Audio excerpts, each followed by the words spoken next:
Muy buenas noches a todos los presentes en el chat y muy buenas noches a todos los amigos del Coven Internacional Ecléctico. Hoy tenemos una jornada más del taller de simbología y el símbolo que vamos a tratar, estamos comenzando por símbolos que están muy a la orden del día, a nuestro alcance, en nuestra vida cotidiana y que estamos más o menos familiarizados con ellos. Y, y viendo de que algunos tienen sus orígenes en, en las culturas más arcaicas, de las que a veces nos gusta a nosotros estudiar, en esas que se esconden en las leyendas más antiguas, repletas de mitos y de magia, pues con ilusión abordamos hoy el símbolo que en la actualidad representa la iconografía del gremio de la farmacopea, el símbolo de la farmacia, que como todos los aquí presentes sabemos, es un cáliz, una copa que tiene enroscada una serpiente. Y cedo la palabra un poco por si alguien quiere cogerme el relevo.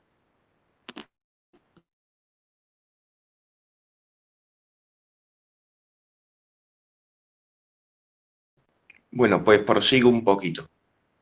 Resulta de que a la hora de investigar, bueno, en primer lugar, el, el símbolo, estamos familiarizados con él, lo vemos como un símbolo, mmm, para algunos puede ser amistoso, cuando algún familiar ha necesitado un, un antibiótico en medio de una madrugada buscando una farmacia de guardia. Para otros se ha convertido en un símbolo que para algunos le ha defraudado un poco en los últimos tiempos. Al buen entendedor, pocas palabras valen. Pero a mí, por ejemplo, es un símbolo de que lo que primero, una vez de que, vale, está así, lo tenemos así socialmente, pero ¿qué es lo que sucede ante la mirada de a las personas que nos encanta la simbología y nos encantan esas leyendas antiguas y ese estudio de la magia blanca y esas cosas? Porque vemos que es un símbolo demasiado fuerte. Eh, Estuvimos, por ejemplo, en la sesión anterior hablando del Uroboro, hablando de que el Uroboro mezclaba dos símbolos muy fuertes, que era el círculo y la serpiente. Y este también está mezclando dos muy fuertes, que otra vez encontramos la serpiente y el cáliz o la copa, que de por sí misma tiene, si dejáramos simplemente el cáliz y hubiéramos titulado, en vez de la copa de, hubiéramos titulado simplemente el cáliz, pues también se podría ser un punto de partida desde una sesión del taller de simbología. Pero hoy de nuevo tenemos un símbolo que combina dos elementos, la serpiente y el cáliz. Muy comprendiendo de que tiene su valor mágico, ya al que le gusta sacarle el valor a los símbolos, pues mmm, confieso de que este símbolo en particular ha tenido para mí siempre un valor que lo voy a compartir ahora mismo, pero también confieso de que por preparármelo un poco, pues he descubierto muchísimas cosas, porque la verdad es que en un principio ni siquiera sabía el nombre del símbolo. Simplemente comprendimos de que, de que era buena idea comenzar por símbolos que tenemos a nuestro alcance y que comprendiéramos de que tenían su origen en el mundo del misterio y en las escuelas del misterio. En un principio, la interpretación que del arte de la simbología yo le sacaba al símbolo en sí es una esencia muy vinculada a ese principio de la homeopatía, que tiene que ver con el conocimiento de la dosis. El conocimiento de la dosis es la vacilación que hace la persona instruida en una escuela a través de una tradición. Porque para conocer los elementos químicos de las plantas, conocer sus efectos, conocer la dosis y un montón de cuestiones más, el cómo elaborarlo, en la proporción que se necesitan, todo eso que es el mundo de la química orgánica,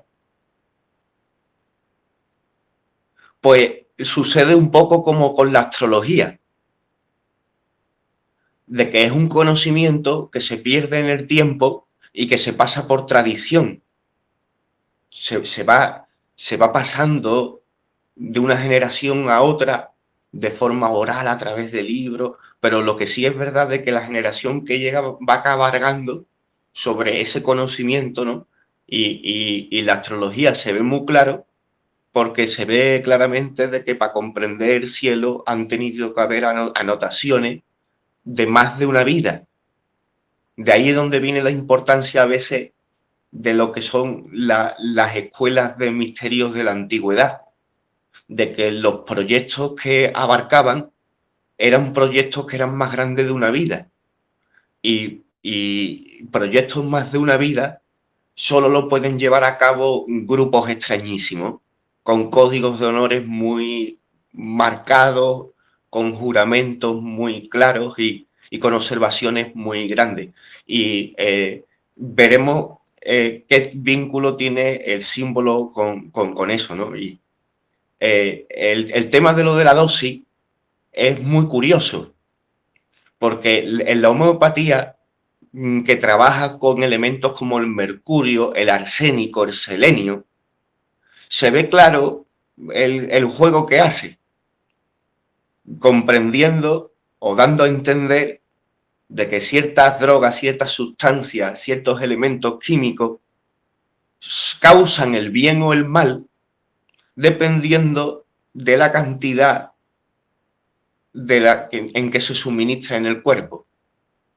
Pero cuando se está hablando de elementos aparentemente venenosos, pues salta rápidamente la alarma. Pero el conocimiento de la dosis es un conocimiento muy curioso que va a lo más profundo. O sea, de que cualquiera diría de que el deporte es bueno y de que beber agua es bueno, pero sin embargo la frase desde un punto de vista muy quisquilloso, la frase esa todavía no está todavía cerrada.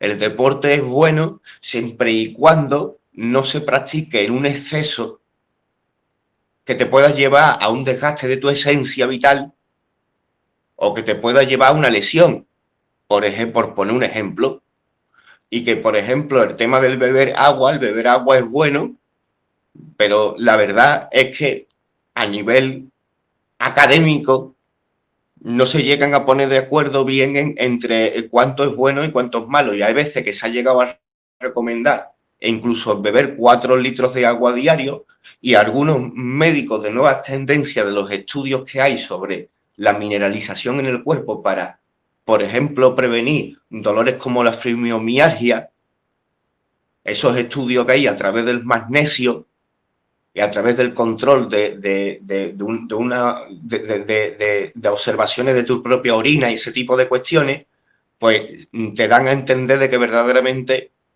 durante mucho tiempo los consejos médicos han exagerado sobre la cantidad de agua que se deba o no beber. Y en ese sentido homeopático, en el recuerdo de todos los brujos y todas las brujas que hemos vivido en montones de épocas, tenemos ese recuerdo de enganchar a la bicha, de enganchar a la víbora con cariño, ¿no?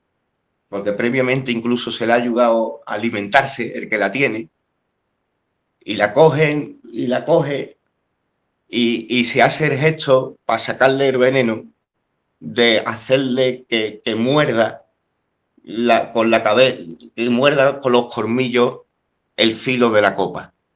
Y así a través de los colmillos, como la serpiente, escupe el veneno y lo acaba sosteniendo en la copa.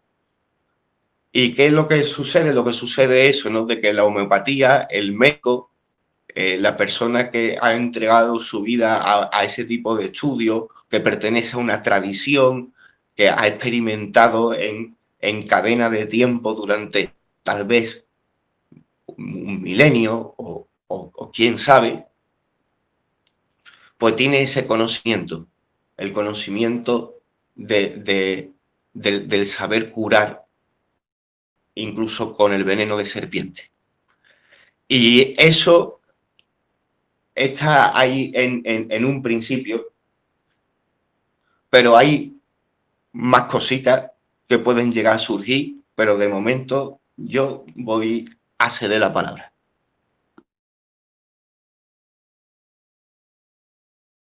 Todavía no hemos dicho ni el nombre del símbolo, ¿eh? Ahí queda la cosa. Hay mucho por decir.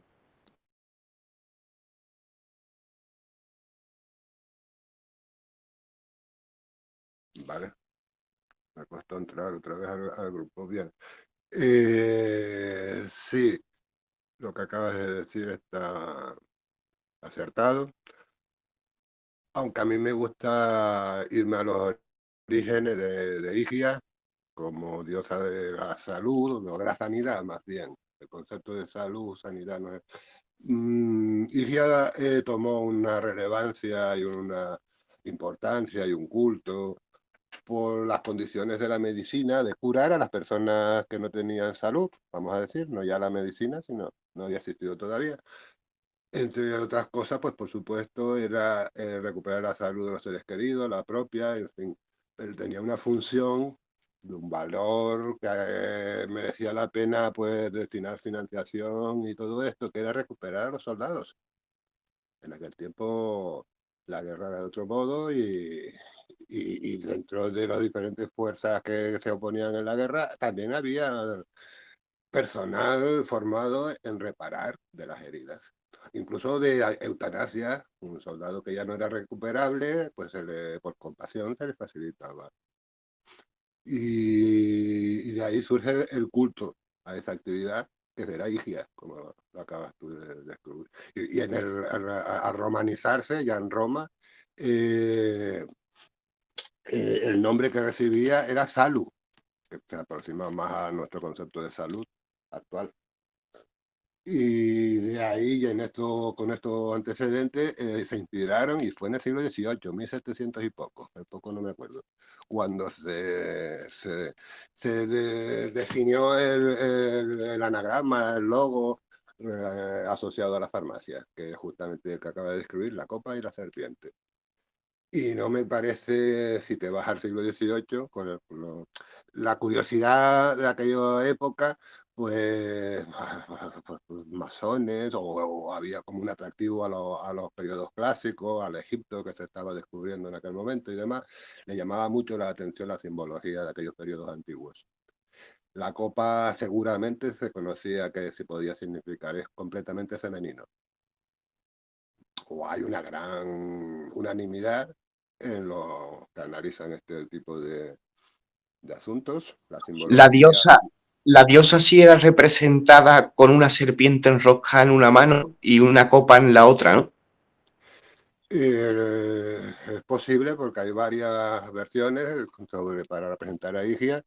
Normalmente Higia era una figura materna que consolaba el dolor, la angustia de las enfermedades y de las heridas.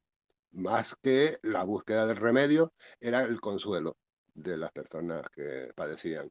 Y suele verse, yo lo he visto, bueno, lo buscando, representaciones como una especie de esponja en la mano, en su mano derecha. Esponja era no solo para lavar, sino también para aplicar ungüentos y demás. Eh, en el siglo XVIII es cuando el símbolo, yo creo que es intencional, la serpiente y la copa no es casual, no, aunque queda bien, tiene pero creo que se conocía cuando se adoptó como símbolo de los farmacéuticos. La farmacia era la fabricación de los remedios. Se hacían en el pueblo donde tú vivieras, con el mar que tú ibas presentando, y decías, pues nos vamos a mezclar. El que sabía de esto hacía las fórmulas magistrales en su laboratorio, en la tienda, vamos, en la farmacia. Y de ahí la copa. La copa es como el crisol, el que recibe los componentes del cual va a salir el remedio. Y la serpiente es la sabiduría, es la protección, porque la serpiente es terrible para el enemigo, pero si tú eres su amigo, la serpiente no, vamos, te aporta un enorme beneficio y según la tradición, de tipo de sabiduría. Bien, si no te enfrentas a ella, claro. Y el ejemplo que has puesto de que el veneno de serpiente es remedio, también es correcto. Es cierto, vamos, que está muy documentado ese aspecto también. Entonces, en la farmacia actual, o la industria farmacéutica, en fin, lo que cumple ahora esa función, pues se aleja tanto, tantísimo, que nos cuesta encontrar paralelismos. Pero de hace 2 o 3 siglos para atrás, hasta la antigüedad, sí que hay una continuidad en el que estos símbolos están relacionados. Y la mujer en la labor de procurar salud es muy significativa como función femenina, o se le asignaba la función de cuidados de la persona más indicada para la atención de ancianos y personas débiles. Y, y de ahí pues se sacan valores eh, como modelos, claro. Luego está la serpiente con su significado viril y de protección y dando apoyo a esa labor de sanación. Ella es constante, llevamos 2500 años más o menos con esta relación de símbolos haciendo su trabajo. La función de que también comunicaba a través de la alegoría estos contenidos que ahora nos llevaría una redacción de 3 folios, en aquellas épocas el símbolo era un ideograma, plasmaba todos estos contenidos de una forma tradicional, se lo explicaban unos a otros y entonces servía de referente, recordaba cómo se lo explicó la persona que conocía el significado y así es como iba perdurando de generaciones en generaciones hasta hoy. Algo que sí me queda claro es de la existencia en algún momento, en algunos lugares de Jonia y de la península Egea, la antigua Grecia, la existencia de algún que otro templo dedicado a la diosa y con sacerdotisas estudiando el tema de la curación a través de las plantas. Hasta ahí sí he llegado. Y también el comprender un poco su situación en el panteón griego, como hija de Asclepio, hija de Esculapio, el padre, también un ser mitológico, dios, y fundador también de otros templos también dedicados a la medicina, también con un símbolo correspondiente que también lo encontramos, por ejemplo, en las ambulancias de aquí de España, que es la barra de Asclepio, que también ahí lo podemos tratar un día, es interesante, lo podemos tratar. Y, y curiosidades que, de informaciones que aparecen y que se pueden encontrar. A veces la llaman diosa menor y la llaman diosa menor por el hecho de que no era una diosa demasiado seguida, aunque sí que haya tenido hasta, hasta que llegó a ser adoptada por Roma, ¿no? Pero sí que verdaderamente, digamos que tenían sus devotos, tenían las personas que estudiaban en ese templo, los sacerdotes, las sacerdotisas, pero te dicen que es una diosa menor.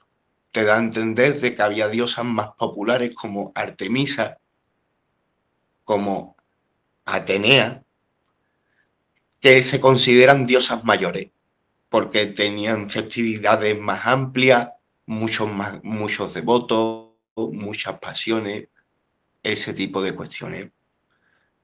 Pero me llama la atención, por ejemplo, que Artemisa sea una diosa mayor, tiene lógica, ¿no? Y tiene lógica porque la quieren hacer ver de que es la diosa de la caza, pero es totalmente dueña de la luna en ese parteón. ¿Y por qué? Porque vemos de que formo parte de esos que piensan que las diosas son todas divisiones de una diosa más arcaica todavía. Y, y buscando, ¿no? Me llama la atención eso, ¿no? De que Artemisa, lo curioso de que también es el nombre de una planta, ¿no?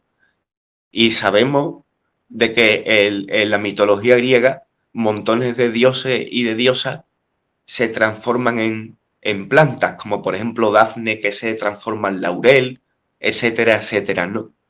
Pero lo curioso es de que quien bien tuviera que conocer ese tipo de mitología de los dioses y las diosas que se habían transformado en plantas, y quien bien tuviera que conocer todo ese tipo de leyendas, precisamente serían los sacerdotes y sacerdotisas del templo de Higia.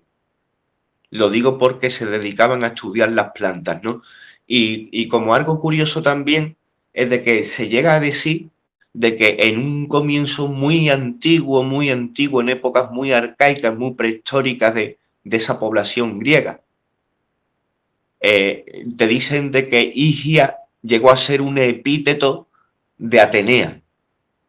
Y qué es lo que quiere decir eso de ser un epíteto de Atenea?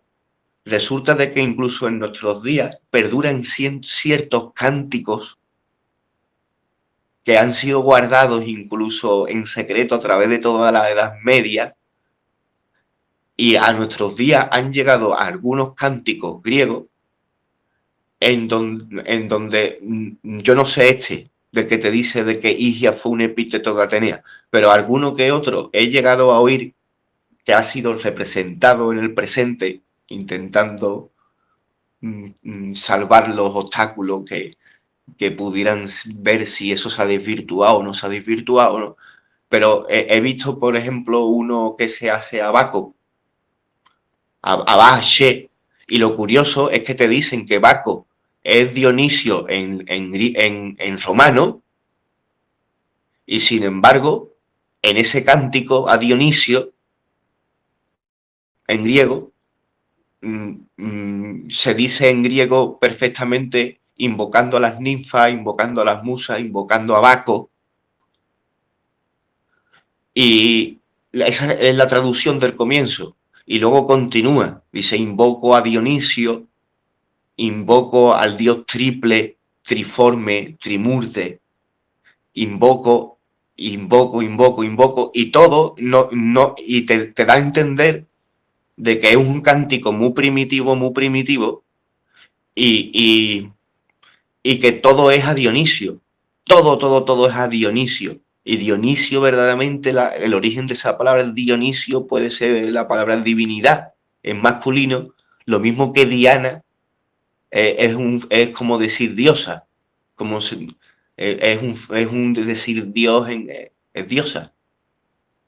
Y eh, se supone de que llegó a formar parte, de que en un comienzo llegó a haber una canción, un cántico dedicado a Atenea, en donde se decían muchos adjetivos a Atenea y que de eso también dio origen luego a muchas divinidades, ciertos aspectos de esa sabiduría que era lo que representaba a Atenea, ¿no? Pero eso es un poco distintas formas de interpretar la mitología, pero sí vemos de que cabe la especulación en el terreno del estudio de la mitología, porque incluso la, la mitología, incluso que no hace tantas piruetas como las que yo estoy haciendo ahora, coger la más allegada y la más cercana, comprenderemos de que incluso a la hora de estudiar las fuentes que hay sobre la diosa Higia, veremos de que hay un tal escritor que era un poeta que cuenta en tal libro tal cosa, de que hay un dramaturgo que en una obra de teatro dijo otra cosa, y de que hay un libro que recoge los dioses y las diosas de un templo y de no sé qué, que dice otra cosa. Y que luego está lo que la cultura popular ha permitido, ¿no? Y en la cultura popular sí queda la diosa Higia como hija de Asclepio, habiendo tenido Asclepio 9 hijas, que le ve un vínculo muy fuerte a las 9 musas, pero que las 9 musas son todas dedicadas a las 9 artes nobles, al cante, al baile, al dramaturgo, ese tipo de cuestiones, ¿no? Sin embargo, las 9 hijas de Asclepio son todas dedicadas al mundo de la medicina y de la sanación. Tiene, por ejemplo, una hermana que es panacea, que panacea sería como la medicina suprema. Y si queréis paso la palabra, pero también me quedaría alguna cosilla por comentar de información que me pasó hace unos días Genoveva, que me pasó hace unos días Geno, y, y si alguien más quiere compartir.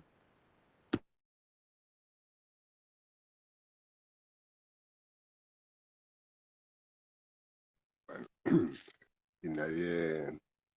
Yo solo quiero aportar para sumar, ¿sabes? En los momentos actuales, en la actualidad, es cuando un gobierno o una organización supranacional quiere implementar algo nuevo, una forma de hacer política nueva o de cambiar costumbres por razones X, pues se reúnen, hacen un simposio y luego ahí salen conclusiones y esas conclusiones luego son operativas, son como leyes que se ponen en práctica más tarde. Yo qué sé, tengo en mente ahora la Agenda 2030, es un buen ejemplo para esto. En la antigüedad, el equivalente, cuando tú querías potenciar la sanidad en una determinada zona, construías un templo y se lo adjudicabas a una divinidad. Y entonces alrededor de ahí iba gestándose por atributos, por fe, por proyección, una serie de valores relacionados, en este caso que se me ocurrió, sobre la sanidad, y se impartían al público ciertos hábitos saludables, ciertas mejoras en las costumbres y demás, y siempre avalado, legitimado con la figura que se ha deificado, la diosa, en este caso, Higia. Eso ya era corriente en los tiempos de la Grecia clásica, hace 2500 años, por redondear. Yo lo pongo en conjunto que ocurría en el entorno hace 2500 años y me viene a la cabeza Egipto, Isis. Isis era otra cultura, por supuesto. En lugar de sectorizarse, deificando cada una de las áreas a promover, pues venía todo conjunto en una sola figura. A esa figura se le asociaba la bondad, la petición de buenas intenciones, ¿sabes? De fortuna en un determinado comercio, o lo que fuera, ante una batalla, ante una enfermedad seria de una persona, se le pedía a la misma figura. Y era femenina y era Isis. Isis, si lo analizas, pues la relacionas con Osiris, con Horus, con... ¿Vale? porque era otra cultura, son otros nombres, pero los valores y las intenciones eran las mismas. Las necesidades humanas eran las mismas. Encontraban soluciones según lo que tenían a mano. De este comentario quiero resaltar la funcionalidad.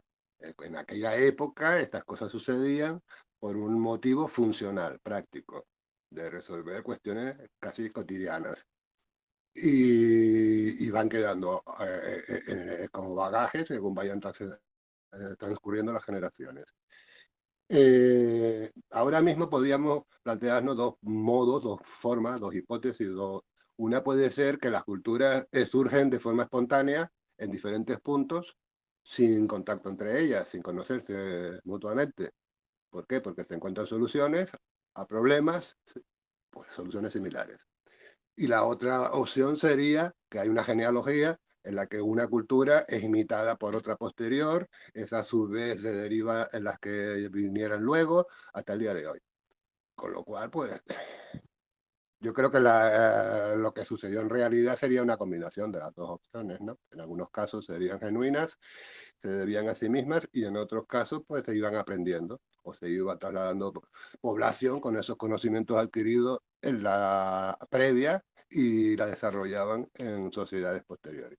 Bueno, en ese caso, ahora es fácil hacernos como un batiburrillo, mezclarlas todas o como si, vale, es natural. Pero me parece un ejercicio interesante el tomar como principio motivacional que causa, que provoca este tipo de soluciones, la búsqueda práctica, funcional, a resolver problemas. Problemas que son muy materiales, descubrir un ungüento que calma un dolor, sus componentes y su preparación y su aplicación. Y hay otros problemas de tipo espiritual o de tipo psíquico o de tipo psiquiátrico, si me apuras, ¿verdad? En la actualidad se aplican ese tipo de técnicas. Y cada una de estas dos opciones va desarrollando una, una cosmogonía, un culto. En la Grecia clásica, los elfos, elfos, delfos, los oráculos, solo daban consejos, no te daba nada material, se acudía a consultar o la suerte, la fortuna con la batalla que es inminente, quién la va a ganar, y te daban una respuesta.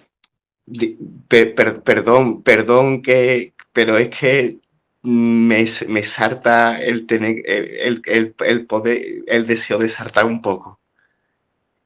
En el oráculo de Delfo, con toda la importancia que tuvo de que le consultaban todos los reyes, incluso los que estaban enfrentados unos con otros, daba consejos. Le dio consejos a Diógenes, a Sócrates, a un montón de gente que fue a pedir consejos allí. Pero, ojo, curioso, de que lo que ponían a una virgen que tomaba el humo del laurel a tope, que entraba en trance y que lo que decía era un murmullo que solo lo oía el Séforo, lo tenía que dejar ahí, ¿sabes? Y luego el Séforo lo decía, y luego encima lo que decía el Séforo era a veces una poesía que a veces a la gente la entendía y disculpa la interrupción. Fortuna, viene al caso.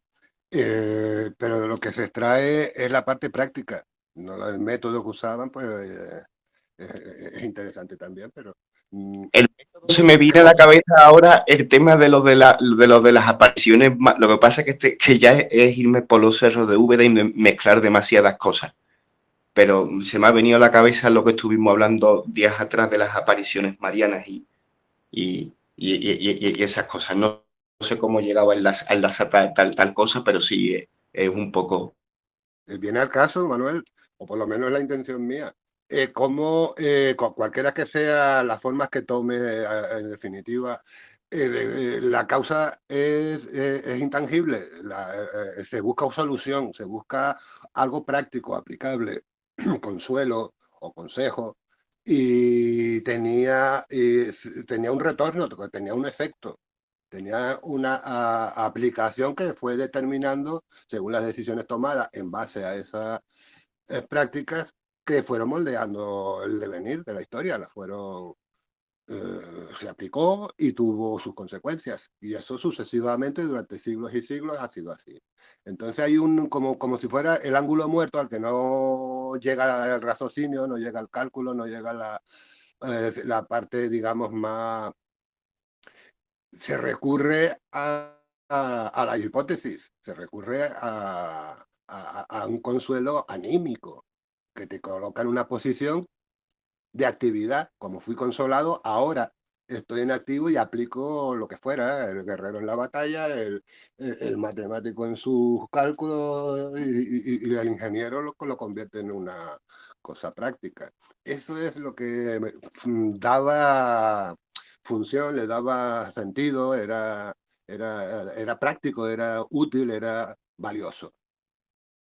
Y por eso queda en la memoria. Lo que funciona se repite y se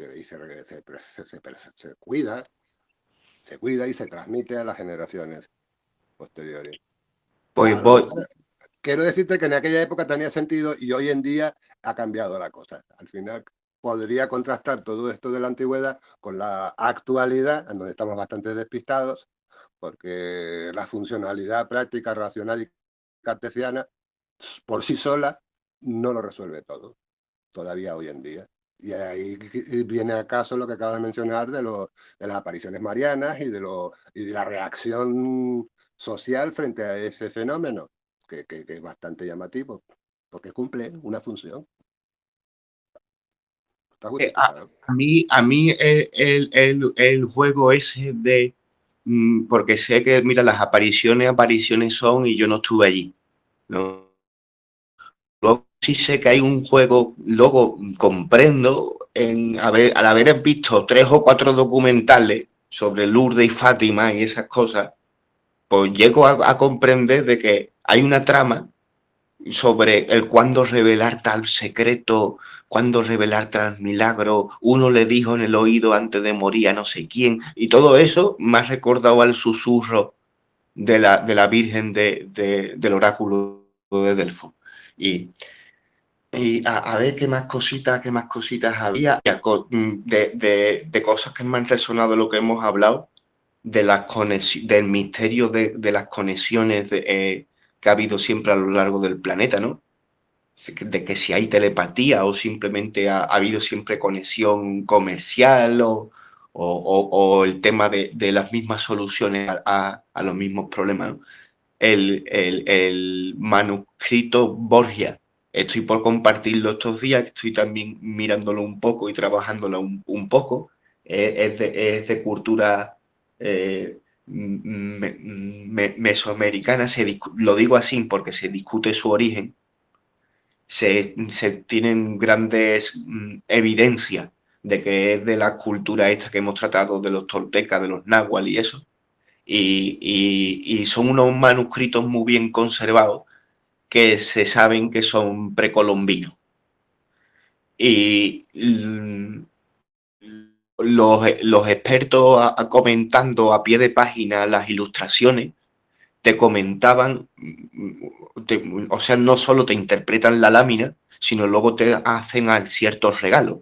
Y a lo mejor te dicen, bueno, pues aquí está el dios no sé cuál, y que está haciendo esto y lo otro, y lleva la lanza de tal y de cual, y era el dios de tal planta, porque en su mitología también ese dios también sabía transformar una planta. Y si solo hubiera sido uno, pues lo hubiera dejado ahí. Pero sucede con varios y ahí ya le veo esa similitud, ¿no? Porque fíjate tú, Artemisa, lo grande que es Artemisa, y que si con la luna, que si la cacería, que si esto, lo otro, y luego el vínculo que tiene con una planta, pero claro que es una planta totalmente curativa, totalmente querida, que es con la que se hace la mosibustión, que se hace en ungüento, en aceite, en infusión, y bueno, y cedo la palabra un poco, y algunas cositas también quedan por ahí.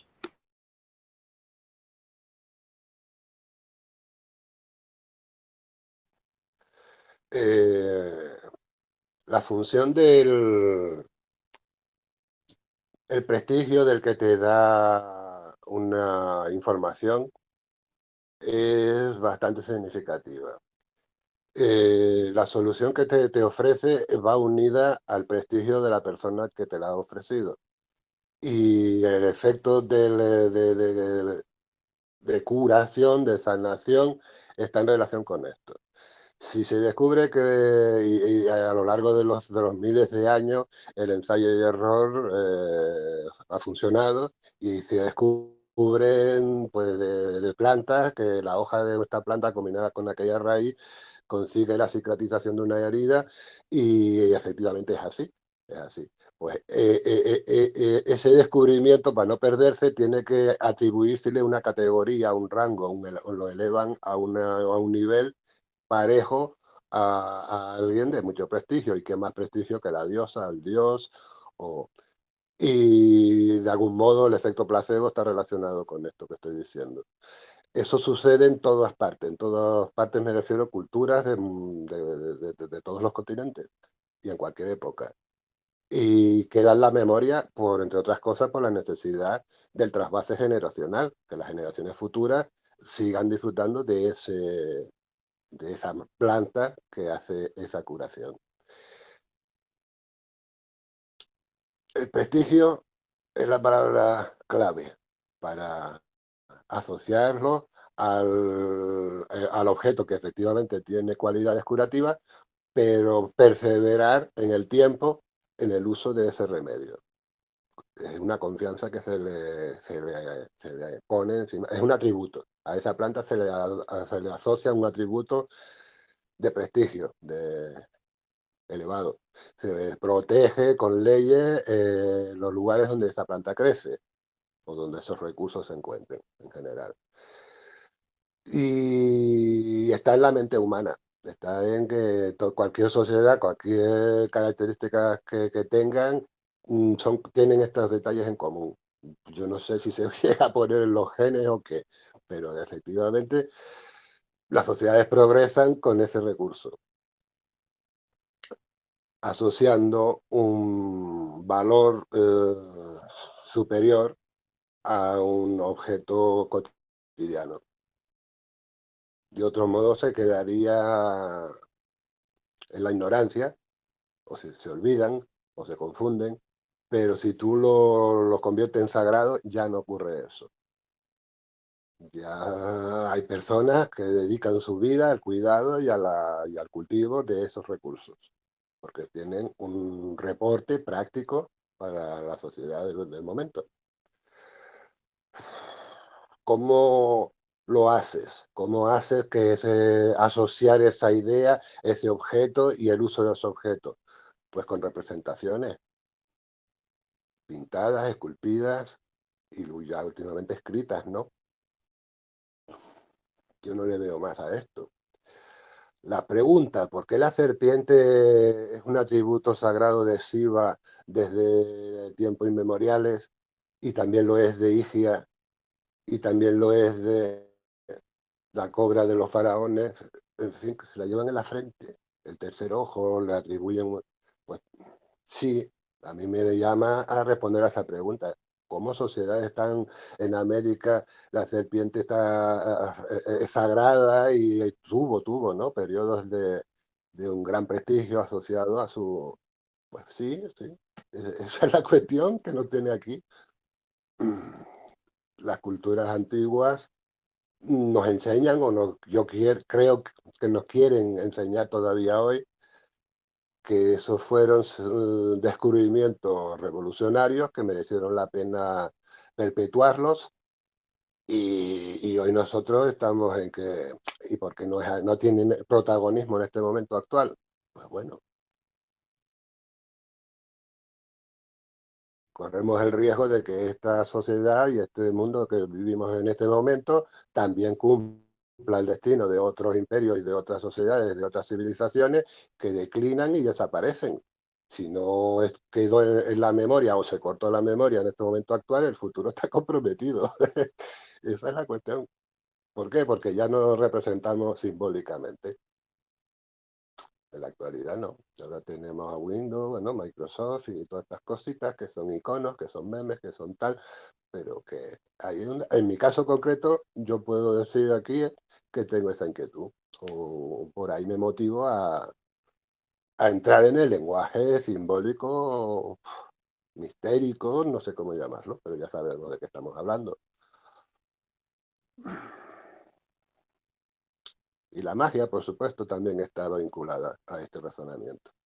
O como forma de pensar y de encontrar soluciones, y de encontrar alternativas de avance que tenemos los humanos desde atrás, heredados ya, nosotros actuales, heredados de todos los anteriores. Y ese es el interés actual por el conocimiento expresado simbólicamente. Estamos rodeados de enciclopedias que no entendemos, pero que podíamos utilizar. Bueno, sin ánimo de cambiar demasiado de tema, me parece que mañana Natasha tiene preparada una meditación y me parece que el viernes que viene tal vez nos deje una clase introductoria a la astrología. ¿Pudiera ser así, Diego? Sí, yo me gustaría una charla inicial, que puede ser próxima, es solo una presentación de cómo he descubierto yo la astrología y poniendo las bases de cómo se pueda continuar en un futuro, porque es bastante extenso. Yo he descubierto que es bastante más extenso de lo que yo mismo creía y yo me creía conocedor. Ahora mismo estoy abriendo a aportes nuevos que me amplían el campo bastante. Eso sí lo puedo hacer, pero me va a llevar tiempo. Yo sentí, pues bueno, ya les puse todo lo que sabía. Va a ser más una charla. Pues mira, los últimos datos de los que me gustaría a mí aportar en esta sesión de simbología de la copa de Igia eh, es referente a la información que me ha compartido Geno. No sé si Geno también quiere comentar un poco sobre el tema. Ya lo puedes comentar tú mismo, Manuel. Bueno, pues le voy a dar, le voy a dar cañita porque me ha llamado la atención y si es algo que lo he tratado. Geno me mandó la información sobre una de las leyendas de San Juan el Evangelista, en donde es representado con una copa y un dragoncito dentro de la copa. Y me llama la atención porque era otra cosa de la que no le había prestado la atención, ¿no? Y mirando la información que me compartió, era muy cierto lo que decía ese autor, diciendo de que San Juan el Evangelista, dentro de la cultura católica, es representado a veces como un águila.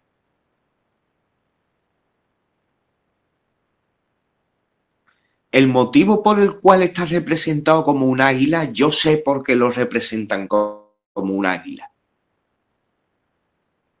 A lo mejor importa un pimiento, la verdad, pero sé por qué a veces lo representan como un águila.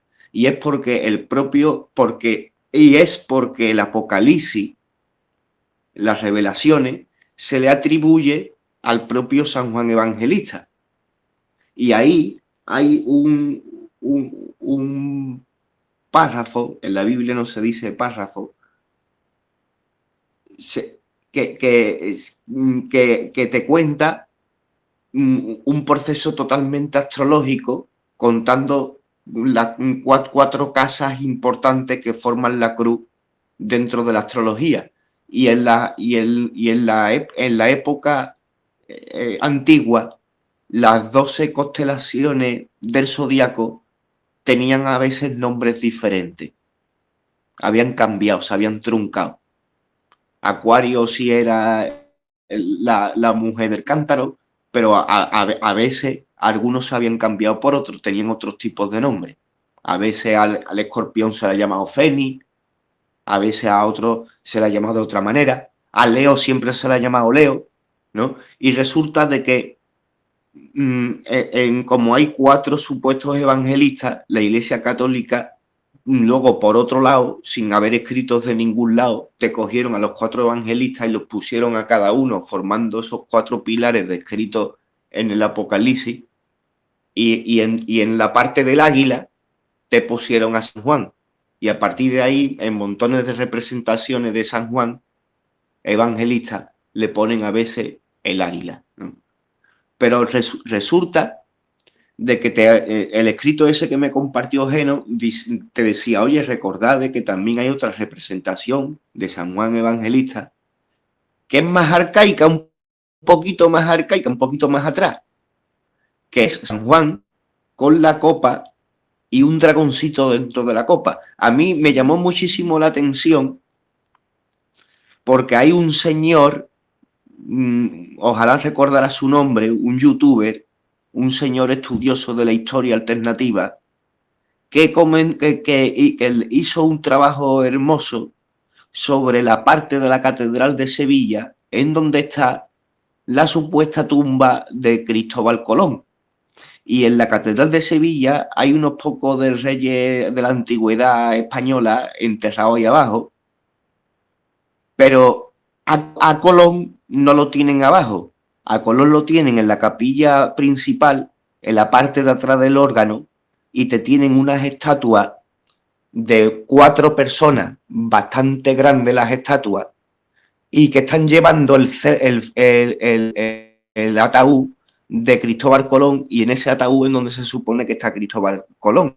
Pero este hombre, historiador alternativo, le llamaba la atención de que en esa zona en donde está la tumba de Colón, resulta de que las estatuas, que son ya bastante grandes, les llamó la atención de que las estatuas que están llevando la tumba de Colón llevan unos ropajes que las son larguísimas, como dando a entender que los señores llevan unos vestidos y unas ropas que no le corresponden, como si llevaran una camiseta de una persona que tuviera un tallaje mucho más grande. Lo curioso es de que esa tumba está enfrente de un tapiz gigante de San Cristóbal, que San Cristóbal era un gigante. ¿Y por qué está ahí San Cristóbal? Porque la tumba está ahí, Cristóbal Colón. Pero ¿tiene que ver algo Cristóbal Colón con San Cristóbal? No, no tiene nada que ver. Pero los dos se llaman Cristóbal, y en la decoración, pues parece, en la decoración mágica, pues parece de que eso pinta bien. Pero lo más llamativo es de que hay una mutilación. Las mutilaciones, las personas que estudian las catedrales, las mutilaciones les llaman mucho la atención porque ninguna son inocentes. Las personas creen que cuando una estatua griega, romana, católica, benedictina, esto, lo otro, le falta una mano o le falta un algo, piensan que siempre es que le falta la mano es porque se ha caído la estatua y se ha roto la mano. Pero cuando entras, por ejemplo, en la iglesia del Salvador de Sevilla, allí hay lo menos 5, 6 o 7 estatuas mutiladas. Y es porque a veces, en las luchas intestinas por el poder de Roma, a veces han habido grupos de poder que hacían como las bandas, un símbolo con una mano, y había otros que las hacían con otro, y esto, lo otro, y así firmaban ellos a veces sus sellos mágicos. Uy, me estoy desviando. En esa zona donde el Cristóbal Colón hay una pequeña mutilación. Y este hombre, que tiene un trabajo muy bonito sobre toda esa zona, yo no había comprendido la mutilación de qué era, porque el hombre llega y dice, mira, aquí hay una mutilación, y en una de las columnas hay una imagen donde hay un señor que lleva una copa, y el hombre sabe que ha habido una mutilación hace poco, que hace unos 30 o 40 años, en la copa esa aparecía un dragoncito dentro de la copa, pero está mutilado, se la han quitado. Ahora yo ya entiendo que muy posiblemente fuese una de las muchas representaciones de San Juan Evangelista. Y lo curioso es que una vez que ya uno la descubre, ve de que en el folclore católico aparece más de una vez así, no solo con el águila, sino aparece muchísimas veces con el cáliz, y al aparecer muchísimas veces veremos que hay muchos cuadros representando ese episodio, porque eso viene de un episodio en su vida, en su supuesta vida, y en las muchas representaciones que hay, se ve muchísimas veces de que es una serpiente, un dragón, pero montones de veces se ve totalmente bordeando el cáliz como el símbolo que hemos estado analizando. Y me llama la atención porque investigando el tema, en la documentación compartida, se viene a referir de que ese episodio de San Juan Evangelista solo existe en una de los libros escritos sobre la vida de los santos de la Iglesia Católica, pero en uno de los primeros. O sea, la Iglesia Católica a lo largo de la historia ha dedicado ciertos volúmenes a la vida de los santos, pero hay uno que es el primero, que se llama La Leyenda Dorada, en donde cuentan la historia de los primeros santos. Y en ese primer repertorio que da la Iglesia Católica, los santos que encontramos ahí son santos muy arcaicos y las leyendas que encontramos son leyendas muy antiguas.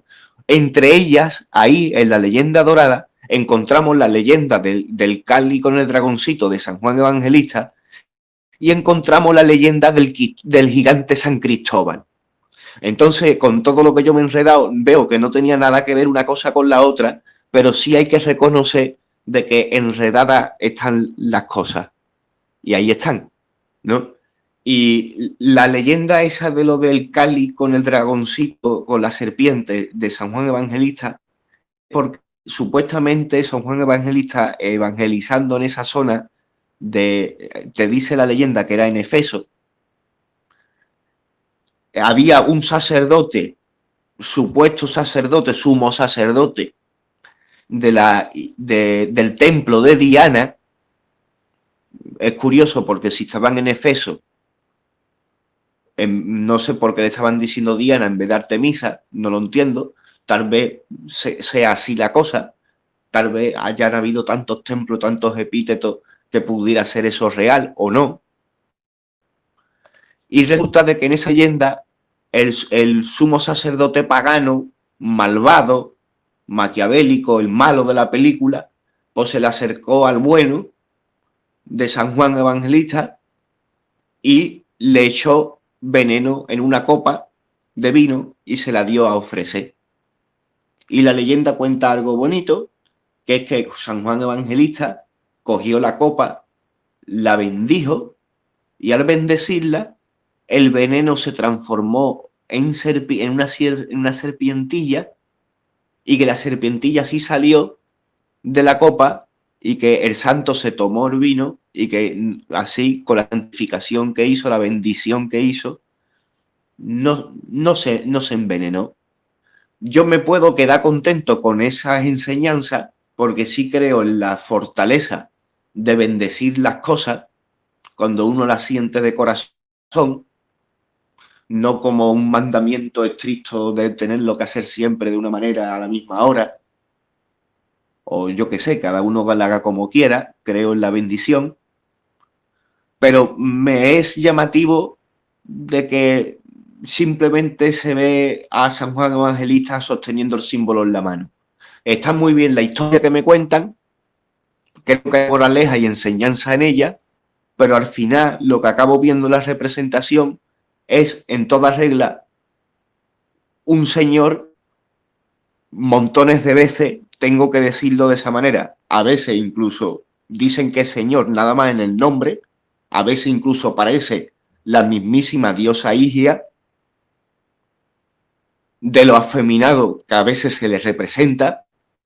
No es algo que lo tenga que decir yo, es algo que se ha hecho queriendo y en las manos de los pintores cada vez que han representado en montones de ocasiones a San Juan Evangelista, entre ellos Da Vinci, y nada, no, hasta aquí más o menos me he quedado a gusto. He visto en esta última parte de final que a lo mejor se desvía un poquillo el tema, pero me parecía interesante el nombrar ese primer libro del repertorio de los santos cristianos, por nombrarlo, por comprender de que en ella está muy en esa, por ser la primera tanda de las santificaciones de la vida de los santos, hay mucho sincretismo, hay mucho entrevelado, y me ha sido llamativo. Y con esto, si alguien más quiere compartir alguna cosita más, me parece que vamos a ir cerrando porque llevamos ahora mismo 1 hora de grabación de este taller de simbología.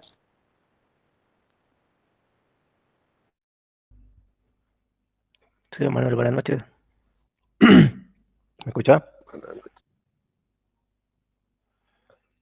Muy buenas noches, Ignacio. Me alegro mucho Hola, de Ignacio. escucharte. Ah, qué bien se me escucha. ¿Qué tal? Bueno, no sé qué, yo llegué un poco tarde, pero me interesaba un poco el tema por el tema del símbolo, ¿no? Puedo aportar un poquito más de lo que se ve desde un punto de vista más, si quieren, esotérico. El cáliz, en realidad, es un símbolo del toroide, que es el campo, digamos, energético, electromagnético, que está en todos los seres vivos y en los mismos planetas. Los campos magnéticos y electromagnéticos tienen esta forma. Y también es como un símbolo de los agujeros negros y agujeros de gusano, hablando en términos de física. Lo van a ver representado desde siempre, o sea, desde las pinturas de Adán y Eva, que ahí la manzana representa el toroide y la serpiente lo va a comer, como aquí un cáliz que la serpiente se está engullendo al cáliz, ¿sí? Y lo mismo en la, perdón, en la historia de, de Jesús, igual hay un cáliz de por medio que para mí también representa el toroide, ¿no? El campo energético. Dicho esto, siempre la serpiente ha sido vista como algo maligno por el folclore católico cristiano. No creo que esté muy lejos de lo correcto, porque para mí representa este símbolo la toma de la conciencia de la Tierra por un parásito representado por un reptil, dragón, serpiente. Y es mucho de lo que ya se ve ya en el plano físico, como esta toma es evidente, ¿no? Si ustedes ven la sede de conferencias del Vaticano, donde dan en ese edificio grande, gigante, no sé en qué parte está de Roma, o no sé si está en el Museo del Vaticano, tiene la forma de una serpiente. Y bueno, están representados ahí atrás los demonios, y es donde este Papa Francisco Sí, sí, lo da, ¿no? por desahogarme un poco, Ignacio, Nacho. Aparece el crucifijo, la imagen de Cristo más abstracta, más fea y más depravada y más asquerosa que han hecho nunca, y la han puesto en un salón nuevo y gigantesco, ¿no? Pero Tú lo vi que curioso la foto, sí. cuando te alejas, lo curioso es que cuando te vas alejando, hace un efecto óptico y ese mismo crucifijo se va transformando como en la cara En la cabeza de una serpiente, sí. Y todo el edificio es una serpiente. Se ven hasta las ventanas son los ojos si tú lo ves desde atrás. Hay fotos por internet. En todo caso, la serpiente es una representación gráfica del parásito que está presente en esta tierra, en este plano, en este mundo, en este reino, que tiene el control de la energía vital de absolutamente todo ser que habita este planeta. Eso quería, pues no creo que no tiene nada que ver con la... O sea, tú siempre la vas a adornar para los no iniciados en las escuelas de misterio desde las antiguas civilizaciones hasta el presente. ¿Qué significa medicina, diosas, bondades, atributos físicos, así como el paraíso, etcétera? Eh, y me llama la atención también de que es parecido también al caducio, ¿no? Que también es parte de la simbología de la medicina, ¿no? Tienen que, seguramente ya lo saben, estos seres son genetistas y tienen bastante más, yo creo que millones de años más avanzados en tecnología. Entonces, al ser una serpiente enroscada que simula también la cadena de ADN, están representando la toma del toroide del campo energético a través de la modificación genética y la tienen controlada. Por eso la serpiente mira hacia abajo, ¿sí? Se lo está comiendo. En las representaciones de la diosa Higia, creo que se denomina, si buscan en internet, siempre esa diosa, entre comillas, le está alimentando a la serpiente, le está dando de comer, se está alimentando. Entonces es muy simbólico para mí eso y creo que eso es lo que a mí me resuena de este símbolo. Eso quería aportar, Manuel. Bueno, a mí también me gustaría, ya para terminar, una idea genérica muy, muy global. En la antigüedad hay calendario hoy en día, por ejemplo el calendario hebreo, si te pones la fecha de hoy, pues parte del 5700 y un poco. En China creo que también su calendario va por ahí. Están contando como 2 y hasta 3 milenios más que lo que contamos nosotros. Un musulmán pues tiene su referente en Mahoma, el siglo VII. Bien. En aquellos tiempos, si nos remontamos para atrás, como por lo menos en la coyuntura que dio en su futuro, creó a Europa,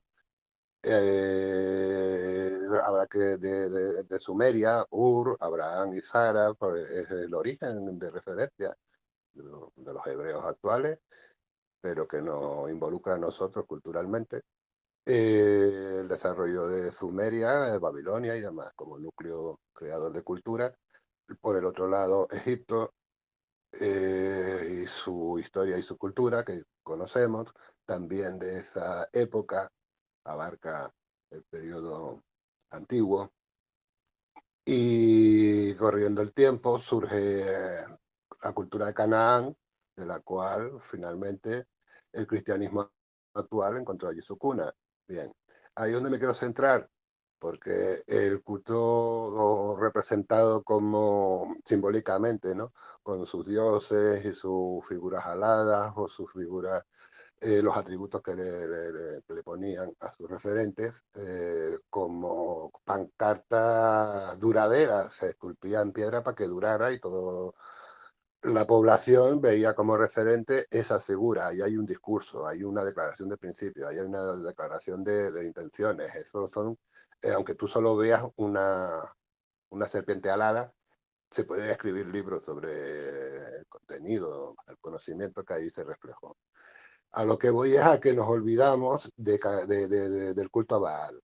Baal tiene su periodo, tiene su momento de exaltación, hubo un montón de valores asociados a ese culto y una cultura y una civilización que se desarrolló a su sombra, pero que por alguna razón se han empeñado en ocultar.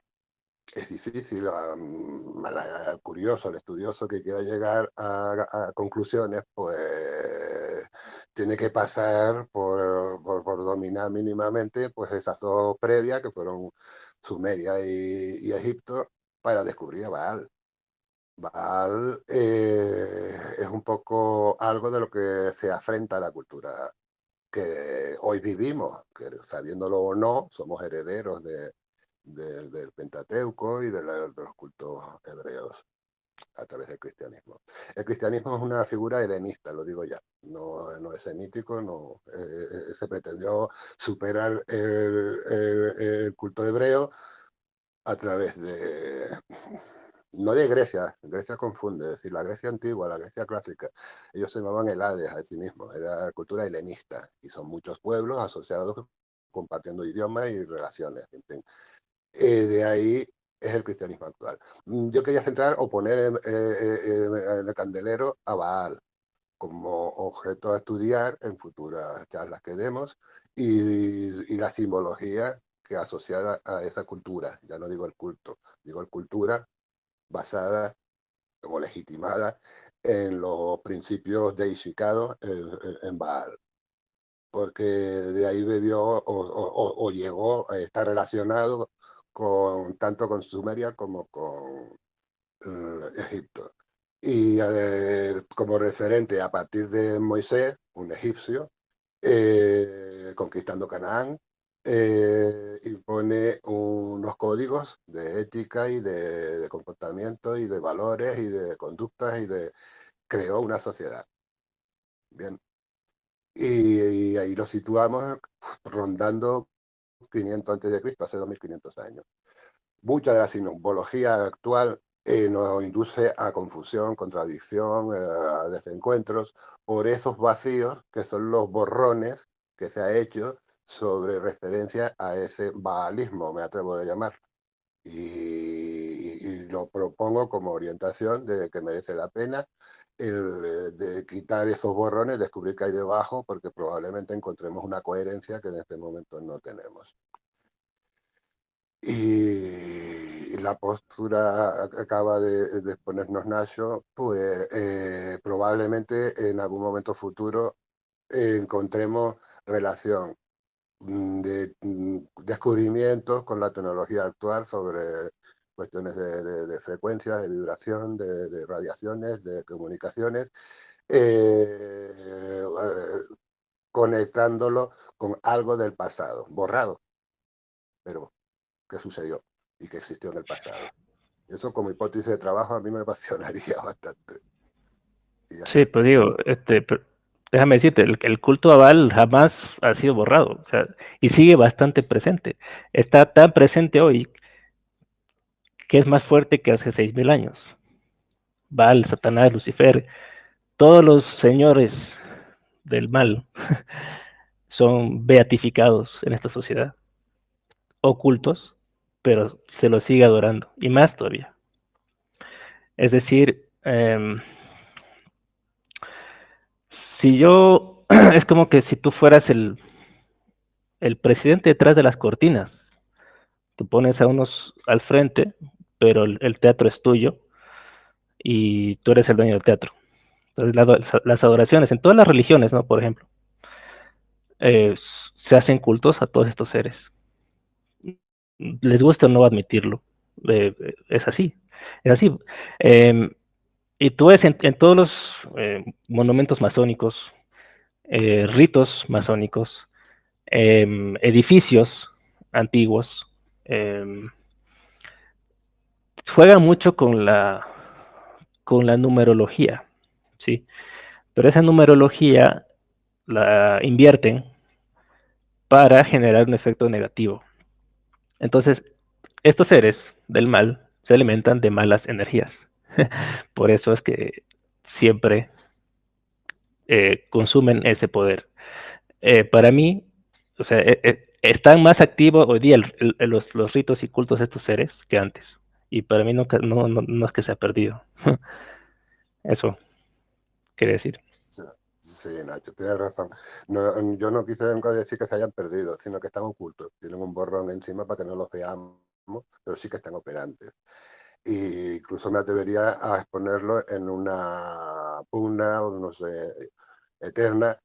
Dependiendo de la voluntad del ejecutante, las cosas tendrán un carácter o tendrán otro, dependiendo de la voluntad. Si la voluntad busca satisfacción material, tiene su día. Y si la voluntad de otra persona que considera que gana más con una inversión espiritual, intangible, insustancial, de otro tipo de valores, pues lo mismo. Obtiene resultados a la calidad que su voluntad le ha exigido. En este momento la voluntad que domina es la que tú describes y ciertamente coincido contigo, que es así. el culto, los valores que defendió, que Baal suponía, se ha desarrollado de forma underground. Y yo no voy a decir subterránea, porque estamos acostumbrados a situar en las alturas al dominante, al hegemón. Yo creo que es el hegemón, la clase dominante, la clase enriquecida a costa de, ya sabemos, la que ha mantenido este culto, pues, del que obtiene beneficio. Obviamente su clase y su dominio está sostenido sobre esos valores. Lo que les renta, les sale más eficiente mantenerlo a nosotros en la ignorancia. El que eso no existe, que esos son cuentos de vieja. Y sí, coincido contigo que en la actualidad probablemente tenga en algún momento que encontrar la pugna entre esos dos modos de interpretar la realidad y hasta ver el resultado de esta pugna. Bueno.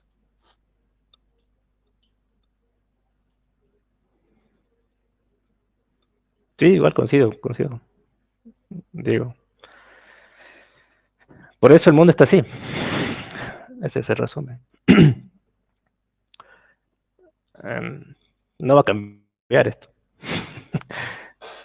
Yo creo que sí que puede es ir así. cambiando a medida, creo que sí que puede ir cambiando a medida que la gente es más consciente de lo que hay y de toda la falsedad y de lo que se está adorando detrás.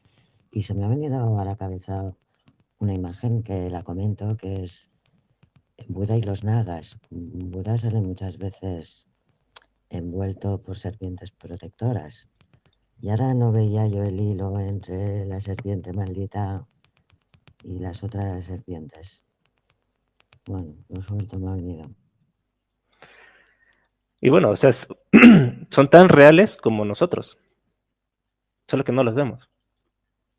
Se pueden ver con capacidades astrales, ¿no? Pero están aquí y viven aquí Que y se sí, alimentan de pero aquí. yo, exacto.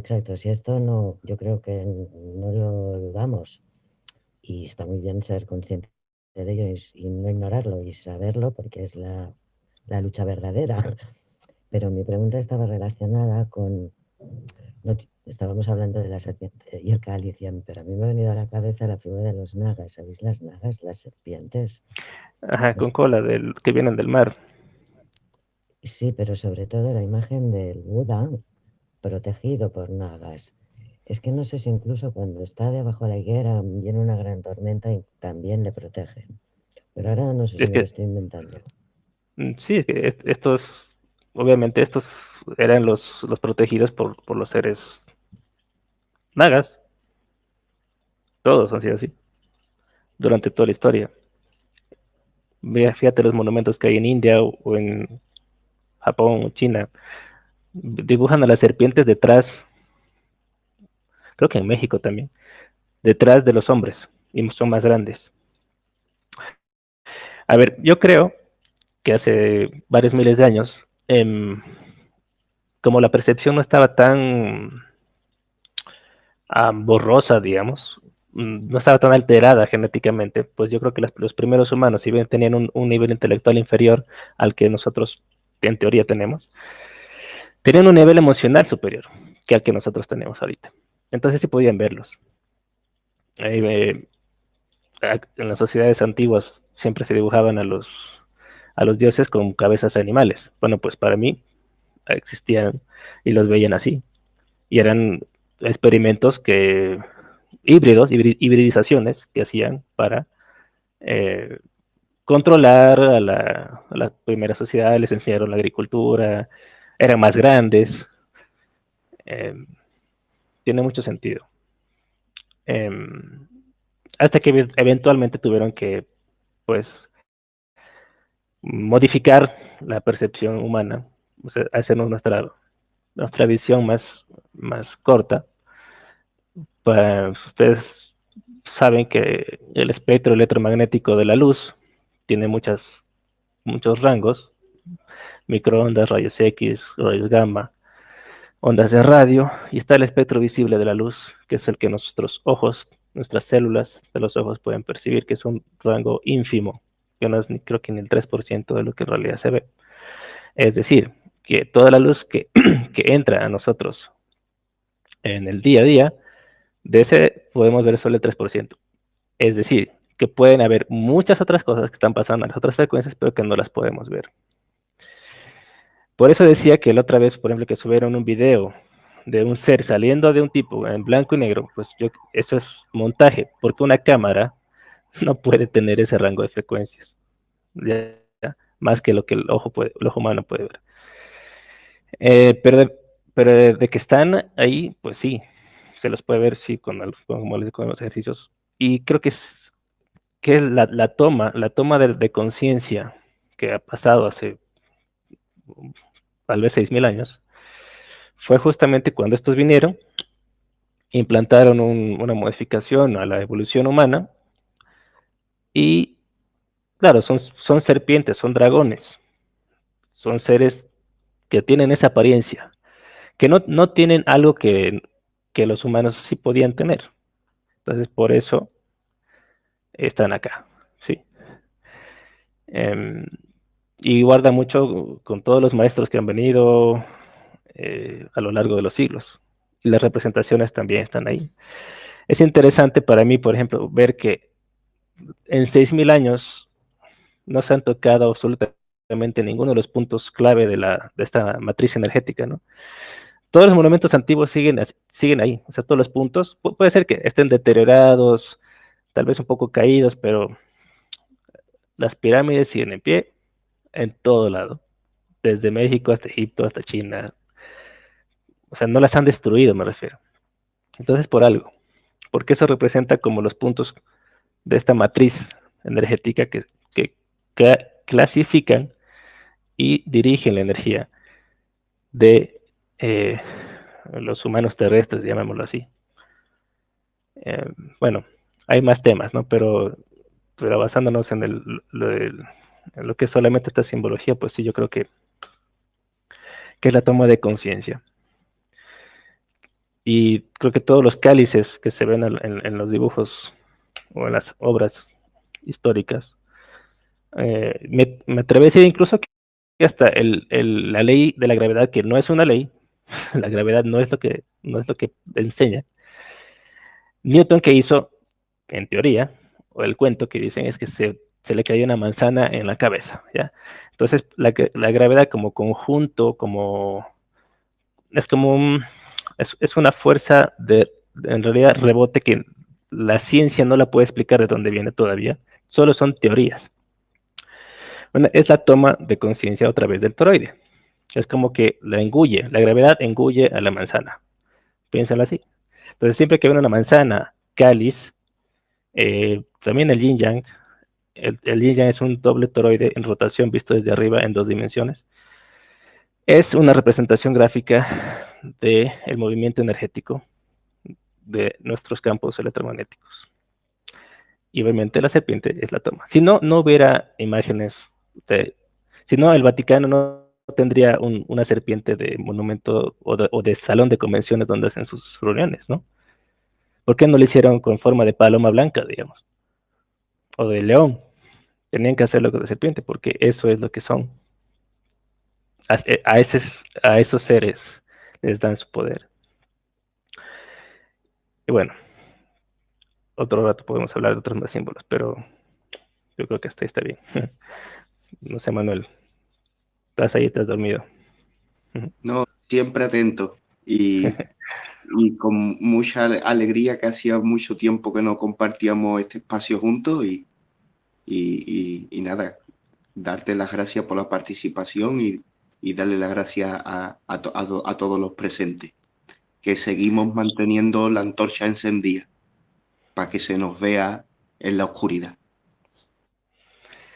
Sí, que se nos vea, que atraiga a los bichos y que se mueran con la luz. Exactamente. Bueno.